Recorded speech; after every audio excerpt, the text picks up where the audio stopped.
Hello. Thanks for joining in for our weekly talk.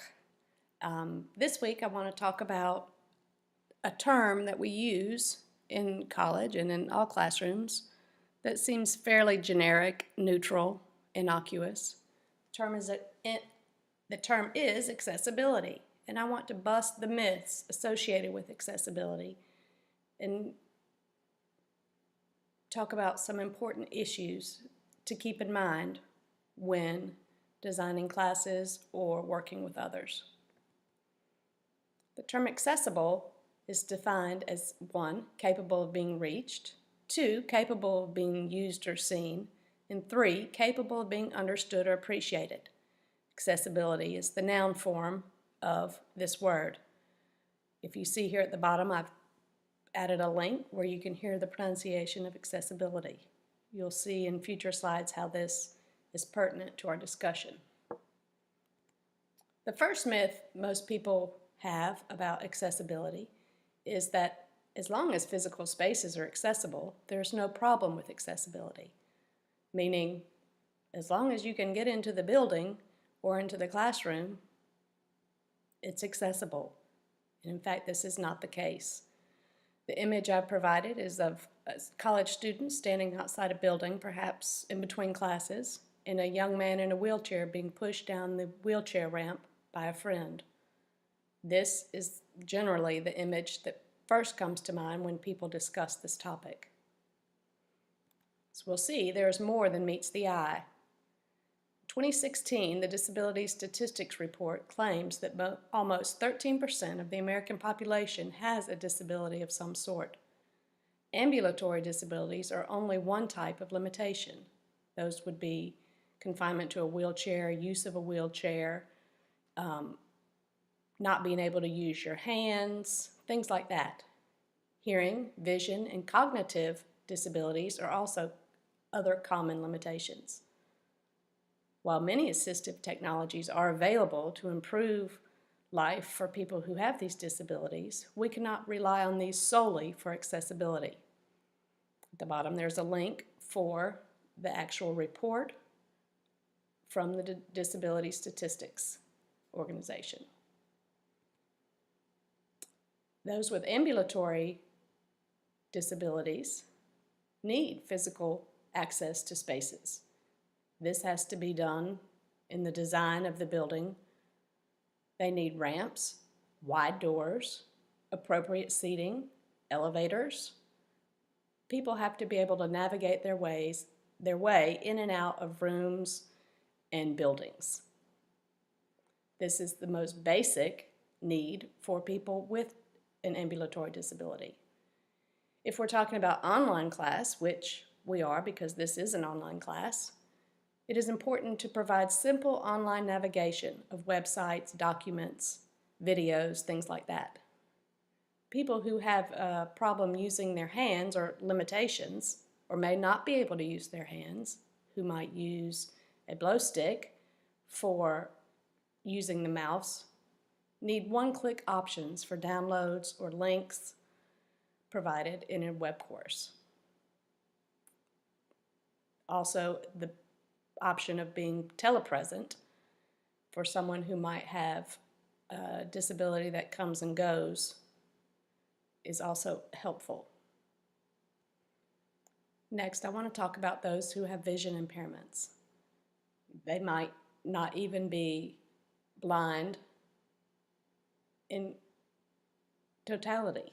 They might be vision impaired, or they might have some specific sort of vision impairment. It's important for these people that we provide large print text and media in and out of the classroom. Make sure the doors are labeled clearly.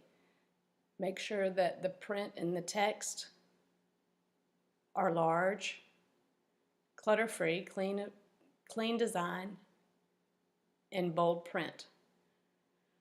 Copies of original text are best because, as we know, if you make a copy of a copy and make a copy of that copy, by the time you get to the end, the copy is blurry and hard to read for normally sighted people. Makes it almost impossible for someone with a visual disability to read.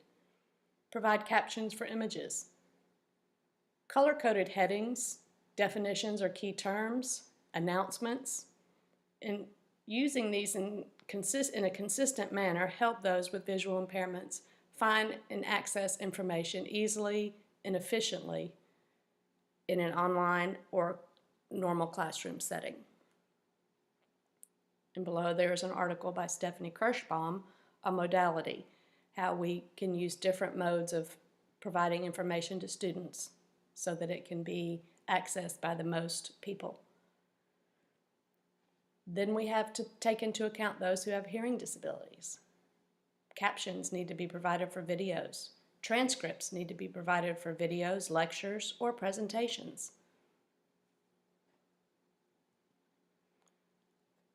One of the most silent or non-noticeable disabilities fall into the cognitive category. These people might have sensory issues, they might suffer from autism, or have severe anxiety, mental health issues.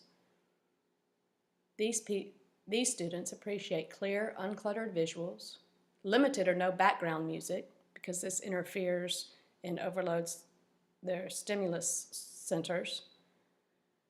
Provide alternative assessments and assignments for presentations or face-to-face discussion. For example, someone with a social anxiety disorder would have a real problem, a lot of stress associated with making a presentation to the class or working in a small group. Provide clear due dates and make sure the class operates on a routine schedule. This provides the consistency and routine that many people with cognitive disabilities appreciate. For more details, I provided a link from a YouTube video, that is personal stories about accessibility issues in college. It's 11 minutes, so it's a little bit long, and I didn't want to include the whole thing here, but if you get a second, take a look at it. It provides some real interesting challenges and impediments that people with disabilities encounter daily in college life.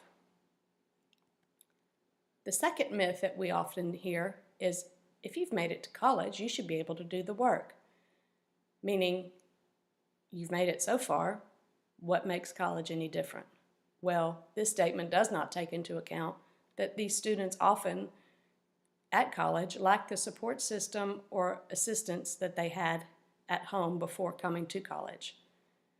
Also, many of our college students today are first-generation college students.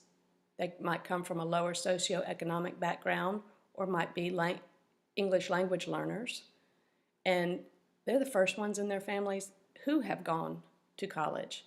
They don't have the same background as everybody else, and that needs to be taken into account. When talking about disabilities of all types, again, remember many of them are separated from their families. They don't have the physical presence or someone to perhaps type a paper for them or navigate a keyboard for them that they might have had at home. It's a new environment, and with every new environment and new experience, there are new challenges that have to be faced.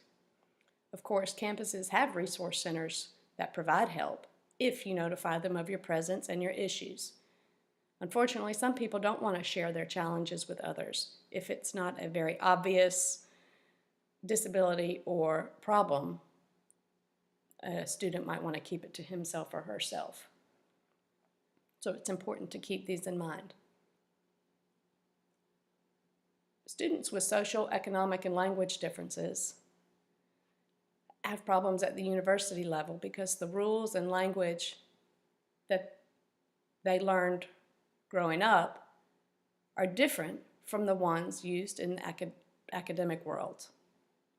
We have issues with gaps in literacy, problems understanding rhetoric and discourse, and critical thinking. Literacy gaps. People with different socioeconomic classes approach literacy in the written word in various ways. Shirley Bryce Heath studied the Tracton community, which was a working class community made up of African Americans, and found that their literacy was based in both oral and written traditions. Typically, in a university setting or the higher class white communities are based solely in the written tradition. While members of the Tracton community were able to read and write, they do not subscribe to only one version of literacy.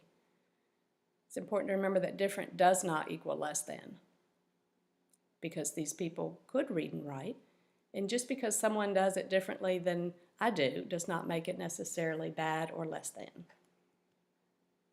Socioeconomic differences. First-generation college students often come from working-class backgrounds. They're not familiar with academic terms and rules used at the university level. Rhetoric and critical thinking are two examples of unfamiliar terms.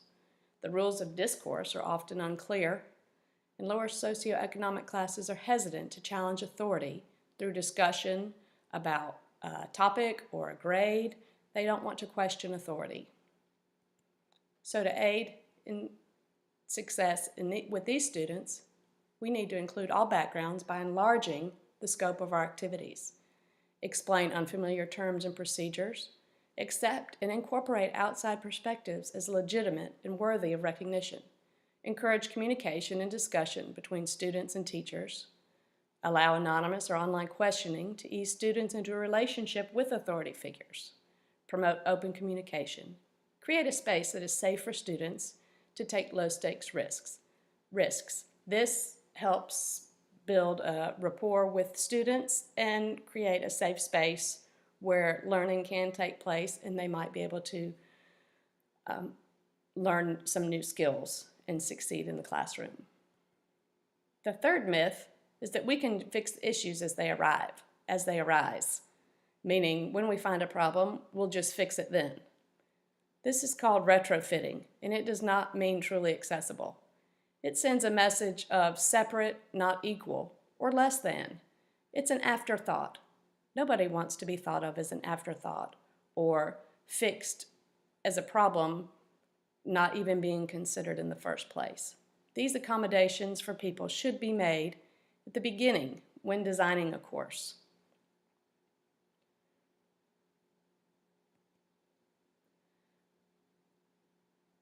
True accessibility, as defined by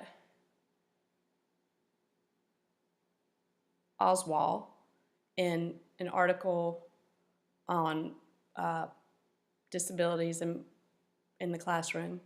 True accessibility.